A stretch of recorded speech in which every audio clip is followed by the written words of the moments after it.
Today I will be discuss about probability. ये आपका BTech third semester का syllabus है। हम यहाँ पे जितना भी सिलेबस है उस पूरे सिलेबस को हम यहाँ पे कवर करेंगे वन बाय वन वीडियो। इससे पहले अगर हमारे चैनल विजडम अप्रोच मैथमेटिक्स को अगर आपने सब्सक्राइब नहीं किया है तो उसे सब्सक्राइब करें एंड शेयर करें। नाउ प्रोबेबिलिटी क्या होती है? वैसे तो आप सबको पता होता है कि प्रोबेबिलिटी क्या होती है, ठीक है। 10 से लेके या उससे पहले या उसके बाद हमने ये सब कुछ पढ़ा हुआ है, ठीक है। Now a probability is the concept which numerically measure the degree of uncertainty and of the certainty of the occurrence of event. If an event A, कोई इवेंट ए है, can happen in m way, ठीक है। Happen यानी success, happen in m way and fail in n way, ठीक है। All this way being equally likely to occur, then the probability of happening of A is, तो हमारी जो probability है वो क्या हो जाएगी? वो probability हो जाएगी आपकी this is equal to P equal to number of favorable cases divided by total number of mutually exclusive and equally likely cases, ठीक है। और जो m है उसको हमने हैपनिंग के लिए यूज़ किया था, यानी सक्सेस के लिए यूज़ किया था, तो वो हमारा आ जाएगा यहाँ पे m divide by m plus n। जो n क्या है था, ये फेलियर के लिए था, ठीक है। तो जो हमें जो प्रूव करना होता है वो हम नोमिनेटर में लिखते हैं और टोटल नंबर ऑफ एलिमेंट या जो भी इवेंट होते हैं उसको हम डिनोमिनेटर में लिखते हैं। And that of its failure is defined as, ये आपका क्या था, सक्सेस के लिए था, ठीक है। और द फेलियर के लिए क्या हो जाएगा, आपका उल्टा हो जाएगा इसका, ठीक है। N divide by m plus n, और इसको हम क्या करते हैं, क्यू लिखते हैं, ठीक है। तो if the probability of the happening is equal to p and the probability of the failure और not happening is equal to q. P से हमने हैपनिंग को डिनोट किया और क्यू से हमने फेलियर को डिनोट किया, ठीक है। नाउ पी प्लस क्यू, जो हमारे पास पी है और जो क्यू है उसकी वैल्यू जब हम यहाँ पे पुट करेंगे तो हमारे पास क्या आ जाएगा, दिस इज ये एलसीएम आ गया, ठीक है। M plus n divide by m plus n equal to 1, ठीक है। तो ये जो पी प्लस क्यू है ये किसके बराबर होगा, 1 के बराबर, ठीक है। और ये जो रिलेशन है ये बहुत इंपॉर्टेंट रिलेशन है, ठीक है। आगे जो भी टॉपिक आएंगे वहाँ पे आपको ये रिलेशन मिलेगी, ठीक है। तो आप इस रिलेशन को याद कर लेना। नेक्स्ट देखते हैं। अब कुछ डेफिनेशन है प्रोबेबिलिटी से रिलेटेड। तो फर्स्ट है आपकी डाइस। सबने डाइस यानी लूडो खेली होगी, ठीक है। उसमें डाइस होती है, ठीक है। It is the smallest cube, ठीक है, डॉट और, क्योंकि वहाँ पे क्या होता है कि आपके डॉटेड फॉर्म में होता है ना। तो यहाँ पे जैसे single dot, double dot, triple, ऐसे 4, 5 और 6, ठीक है। मेक ऑन इट्स फेसिस, ये जो डॉट्स हैं ये इसके 6 फेसिस होते हैं डाइस के, ठीक है। वैसे ही कार्ड होते हैं। A pack of a card consist of 4, मतलब 4 तरह के आपके कार्ड होते हैं, ठीक है। उसमें spade, heart, diamond and club, ठीक है। नेक्स्ट है ये जो कार्ड्स के ऊपर साइन होते हैं वो इस तरह के होते हैं, ठीक है। जिसने कार्ड खेले हैं उसको पता है कि कौन से कार्ड पे कौन सा साइन होता है, ठीक है, सिंबल होता है, ठीक है। नेक्स्ट है आपका एग्जॉस्टिव इवेंट्स, ठीक है, और इसको हम सैम्पल स्पेस भी बोलते हैं। तो ये क्या होते हैं आपके पास, the set of all the possible outcome of a single performance of an experiment is called exhaustive event और सैम्पल स्पेस, ठीक है। Each outcome is called as sample point, ठीक है। जो आपके पास आउटकम आएगी, ठीक है, उसको हम क्या बोलते हैं, सैम्पल पॉइंट बोलते हैं। For example in a case of tossing a coin once, एक बार जब हम कॉइन को टॉस करते हैं तो हमें पता है कि उसकी प्रोबेबिलिटी क्या हो सकती है, या तो हेड आएगा या तो टेल आएगा, ठीक है। जो सैम्पल स्पेस होता है आपका वो इस तरह से शो किया जाता है ना, एस इक्वल टू एच और टी, क्लियर है, is a sample space. Now next है आपका रैंडम एक्सपेरिमेंट। तो रैंडम एक्सपेरिमेंट जो हैं वो क्या होते हैं आपके, there are experiment in which the result may be all together different even through they are performed under identical conditions, ठीक है, they are known as random experiment, ठीक है। रैंडम एक्सपेरिमेंट आप लगातार कोई भी एक्सपेरिमेंट कर सकते हो, ठीक है, मतलब आपको आइडिया नहीं है कि आपने कितने एक्सपेरिमेंट किए हैं, ठीक है, रैंडमली आपने एक्सपेरिमेंट किए हैं, ठीक है। मान लो एग्जांपल के लिए टॉसिंग अ कॉइन और थ्रो अ डाइस, ठीक है, एक कॉइन को टॉस करते हैं या थ्रोइंग अ डाइस या किसी डाइस को फेंकते हैं, तो वो क्या है आपका रैंडम एक्सपेरिमेंट है। क्लियर है। नाउ आगे देखते हैं। नेक्स्ट है आपके पास ट्रायल एंड इवेंट, ठीक है। Performing a random experiment is called trial.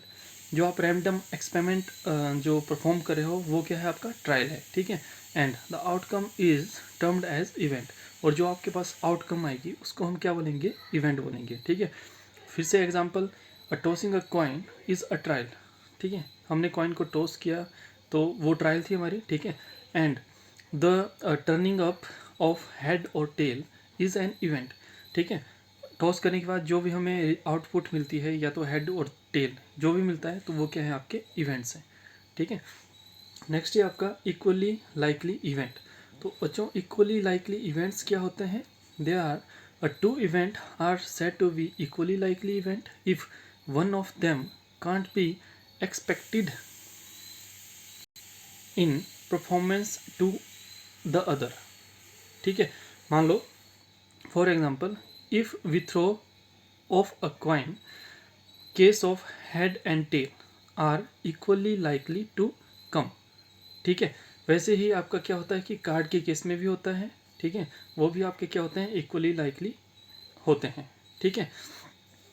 यहाँ पे देख सकते हैं, if we draw a card from a well shuffled pack we may get a any card then the 52 different cases are equally likely. Okay. Next है आपके पास independent events. तो बच्चों independent events क्या होते हैं, ये है द टू इवेंट्स आर या may be independent if the actual happening of one does not influence in any way to the proper to the probability of the happening of the other, ठीक है। For example, the event of getting head on first coin and the event of getting tail on a second coin, ठीक है, in simultaneously throw of two coins are independent, ठीक है। मतलब कि आपके जो आपने क्या किया कि दो कॉइन को आपने थ्रो किया, ठीक है, जो फर्स्ट कॉइन है उस पर आपका हेड आ जाता है और जो टेल है वो सेकंड कॉइन पे आ जाता है, ठीक है। तो साइमल्टेनियसली क्या होता है, वो दोनों जो आपने कॉइन थ्रो किए वो क्या हो गया आपके इंडिपेंडेंस इवेंट्स हो गए, ठीक है। आगे देखते हैं। नेक्स्ट है आपका म्यूचुअली एक्सक्लूसिव इवेंट, ठीक है। ये क्या होते हैं, two events are known as a mutually exclusive event when the occurrence of one of them exclude the occurrence of the other, ठीक है। इंक्लूड होता है कि उन दोनों को आप इंक्लूड कर सकते हैं, एक्सक्लूड मतलब उन दोनों में से कोई एक ही केस आएगा, ठीक है। occurrence of the other, for example on tossing a coin either we get head or tail, ठीक है, क्या आएगा, या तो हेड आएगा या तो टेल आएगा बट नॉट बोथ, ठीक है। तो ये केस क्या होता है आपका म्यूचुअली एक्सक्लूसिव इवेंट होते हैं। तो ये जो है आपकी जो जितनी भी टर्म है ये आपकी जब आप क्वेश्चन करोगे, ठीक है, वहाँ पे आपकी ये सारी टर्म्स यूज़ होंगी। नेक्स्ट है आपका कंपाउंड इवेंट। तो बच्चों कंपाउंड इवेंट्स क्या होता है, व्हेन टू और more events occur in compositions with each other the simultaneously occurrence is called a compound event. When a dice is thrown, we getting a 5 or 6 is a compound event, ठीक है। Next है आपका favourable event. तो favourable events क्या होते हैं आपके, the event which until the required happening are said to be a favorable event, ठीक है। तो ये एग्जांपल लिया हमने यहाँ पे, in a throw of two dice the number of case favorable we getting a sum of 7, ठीक है। जब हम एक डाइस को थ्रो करते हैं तो जो हमारे पास सैम्पल स्पेस बनता है वो क्या होता है 6, ठीक है, 1 2 3 4 5 एंड 6। जब टू जो डाइस है उसको हम थ्रो करेंगे तो जो हमारा सैम्पल स्पेस है वो क्या बनेगा 36, ठीक है। तो वो आपको आता होगा, ठीक है, कैसे हम सैम्पल स्पेस का जो 2 डाइस का सैम्पल स्पेस बनाते हैं, ठीक है। अब आपको बोला है कि फेवरेबल केसेस के लिए we getting a sum of 6, ठीक है। उन सब में हम देखेंगे कि किस किस का सम जो है वो 7 आ रहा है, ठीक है, सम ऑफ 7 लिखा है ना। तो 7 आ रहा है, ठीक है। जैसे 1 और 6, 6 और 1, 2 और 5, 5 और 2, 3 और 4, 4 एंड 3, ठीक है। जब इनका सम करेंगे, जैसे 3 + 4 7, 4 + 3 7, 5 + 2 7, तो ये हमारे पास कितने हैं आउट ऑफ 36? ओनली 6। कितने हैं? 6 हैं, ठीक है।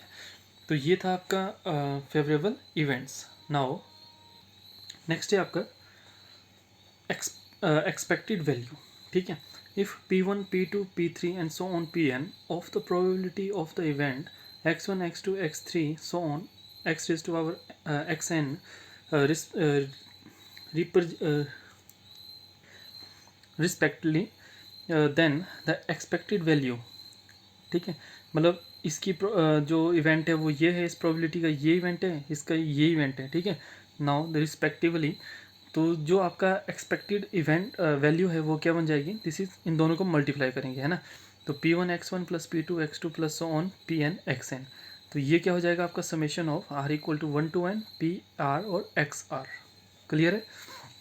नाउ अब हम कुछ इसके एग्जांपल डिस्कस करेंगे, ठीक है। तो पहले हम इजी जैसे एग्जांपल लेते हैं, ठीक है। तो फर्स्ट है आपका find the probability of throwing 2 dice we get a sum of 9, ठीक है।